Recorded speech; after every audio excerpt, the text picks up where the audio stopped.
The mechanism that we are going to be talking about today is the thiazolium salt catalysis and aldehyde coupling. Thiazols are heteroaromatic compounds with nitrogen and sulfur through alkylation of nitrogen, which then forms the thiazolium salt. We use this thiazolium salt combined with two aldehydes to form an alpha hydroxy ketone. The reason why this can happen and what actually drives this whole reaction to occur is the fact that there is an unusually acidic hydrogen in between the nitrogen and sulfur heteroatoms that has a high pKa of 17 to 19. So the first step of the thiazolium salt catalysis is deprotonation, which requires a very strong base because this hydrogen right here has a pKa of 17 to 19. And the first thing that happens is this hydroxide kind of grabs onto this hydrogen and it ends up forming water at the end. And from there, 3 resonance structures form and the molecule is deprotonated. The next step is nucleophilic attack by a catalyst.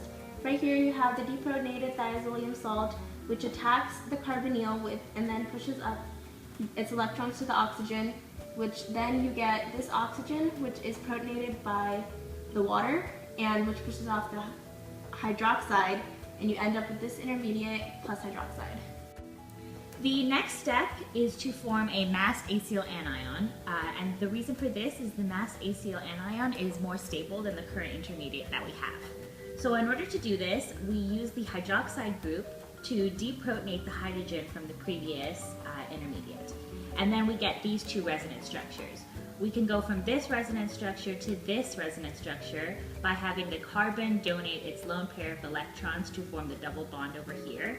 And then this double bond in between the nitrogen and the carbon gives its electrons to the nitrogen, forming this resonance structure. However, for the next step, we're going to use this form of the resonance structure because we need a lone pair of electrons on the carbon to attack the second aldehyde. Here we have the masked acyl anion from the previous step, which acts as a nucleophile and attacks this electrophilic carbon, which then pushes its electrons onto the oxygen, and it forms this next intermediate, where once again we have a negative oxygen that gets protonated by this water molecule, and that results in a hydroxide formation and this intermediate. The last step is to form the alpha hydroxy ketone, and this is done by the hydroxide taking this hydrogen from the carbon next to the thiazolium substituent, and this, you can't take the hydrogen off of this carbon because the methyl isn't a good leaving group.